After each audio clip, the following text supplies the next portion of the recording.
గోడ మీద ఉన్న కోతికి వెన్న పెడుతున్నాడు. దానికి పెడుతున్నాడు, తను తింటున్నాడు. తింటూ ఊరుకున్నాడా? అమ్మ ఎప్పుడైనా రావచ్చు, ఎట్నుంచైనా రావచ్చు, అందుకే దూరంగా వెళ్ళిపోయాడు. ఆటల దగ్గరికి కూడా వెళ్ళలేదు, వెళ్లకుండా ఇక్కడున్నాడు. ఉండి కూడా ఏం చేస్తున్నాడంటే దొంగ భయం నటిస్తున్నాడు. అమ్మ వచ్చేస్తుందేమో, తన్ని కొట్టేస్తుందేమో, తన్ని కట్టేస్తుందేమో, నిజంగా ఏదో పెద్ద భయపడిపోయిన వాడిలా, అమ్మ నువ్వు నాకు పాలు ఇవ్వలేదమ్మా, ఆకలితో వచ్చానమ్మా, పాలు ఇమ్మంటే సగం ఇచ్చావమ్మా, ఇవ్వకుండానేమో పాలు దించడానికి వెళ్ళిపోయావమ్మా, నేను ఎంత ఆకలితో ఉన్నానో నీకు తెలియదమ్మా, యువతలు నాకు ఆకలి ఇలాగే ఉందమ్మా, బయట ఆకలికి పోయమ్మా, నీ వల్లేనమ్మా ఇదంతా అంటున్నాడు. మళ్ళీ ఏడుపు ఆప్ చేసి కాస్త కోతికి పెట్టి కాస్త తను తిని సంతోషపడి మళ్ళీ దొంగేడుపు ఒకసారి గుర్తొస్తే అమ్మొస్తోందేమో అని చుట్టూ చూసుకుంటూ ఎప్పటికప్పుడే మళ్ళీ దొంగేడుపు ఏడుస్తున్నాడు. విద్యాసంకులద్భాష్పుడై వికచ కమల నయన వేరొక ఇంటిలో వెలయరోలు తిరుగ వేసి ఎక్కి ఉట్టిలోని వెన్న నులుకుచున్నొక కోతి పాలు చేయుచున్న బాలుకని. చూసింది పిల్లాడిని, వీడిని పట్టుకోవాలనుకుంది.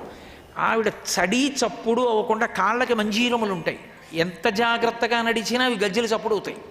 ఆమె నడుస్తోంది పట్టుకుందామని చూశాడు, చటుక్కుని దూకేశాడు, రోలు మించి దూకేసి ఆ ఇల్లంతా ఎక్కడ చూసిన స్తంభాలు, పూర్వం మండువా ఇళ్ళని ఉండేవి, ఎక్కడ చూసిన కొయ్య స్తంభాలతో ఉండి ఇళ్ళు నిర్మాణం చేసేవారు. ఏదో ఆ స్తంభాలు ఎక్కువగా ఉన్నది చూసి విరాటపర్వంలో తిక్కన గారు వర్ణిస్తారు. ద్వాంతాకారిత కుంజకుట్టిమ ఘనస్తంభావళీ రూపమున్ ప్రాంతాది ప్రవిభాగ భోగ నిలయ ప్రద్వారమున్ గాతరస్వంతత్రాసకరంబునై దురభివీషంబైన యాలోను నిశ్చితుడై సతికేలు పట్టుకొని చొచ్చన్ భీముడచ్చుగ్రతన్నని.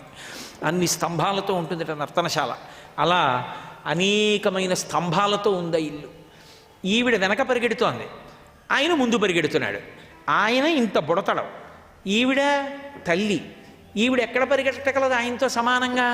స్తంభాదికంబులు తనకు అడ్డంబైన అట్టట్టునని పట్టువని వీని ఈ తప్పు సైరింపు ఇంక దొంగిల బోధు నేనని మునిముట్ట నిచ్చువాని కాటుక కరగంగ కందులు నులుముచు వెడలు కన్నీటితో వగచువాని ఏ దశ వచ్చునో ఇది అని పలుమార్లు సురుగుచు క్రీగంట చూచువాని గూడబారి పట్టుకొని వెరపుచు చిన్ని వెన్న దొంగ చిక్కెననుచు కొట్ట చేతులాడకపు బోడి కరుణతోడ బాలు కట్టదలచే.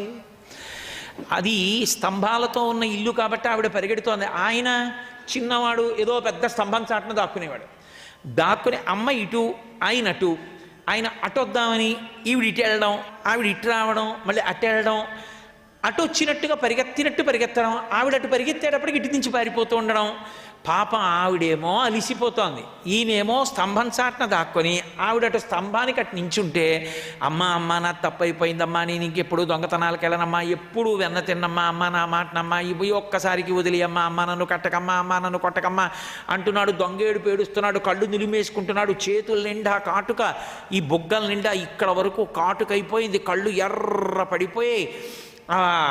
ఇంకా ఎంతో బడలిపోయిన వాళ్ళ ఈ డొక్కలన్నీ అదిరిపోతున్నాయి, ఉరప్పంజరం అంతా కదిలిపోతోంది. దొంగేడు పేడి చేస్తున్నాడు, అమ్మ నన్ను వదిలిపెట్టమ్మా అంటున్నాడు, మళ్ళీ పారిపోతున్నాడు, మళ్ళీ అమ్మ పెడుతోంది, మళ్ళీ పారిపోతున్నాడు. ఆ చూస్తున్నటువంటి గోపకాంతలందరూ నవ్వుతున్నారు పట్టుకుతామని. చూసి పట్టరాని తనను పట్టెదని నితంత కట్టుకున్న తల్లి కరుణ చూచి, అయ్య పిచ్చమ్మా, నన్ను పట్టుకోవడం సాధ్యం కాదమ్మా, లోకంలో నన్ను పట్టుకోవడానికి సాధనాలు లేవు, నా అనుగ్రహం ఒకటే పట్టుబడడానికి సాధనం తప్ప నేను దీనితో పట్టుకుంటానంటే దొరికేవాడిని కాను నేను. కానీ అమ్మా, నువ్వు నేను కొడుకును అనుకుని వెంటపడుతున్నావే, ఇంత బడలిపోయావే, నీ ప్రేమకి లొంగిపోయానమ్మా, దొరికిపోతున్నానని దొరికిపోయాడు.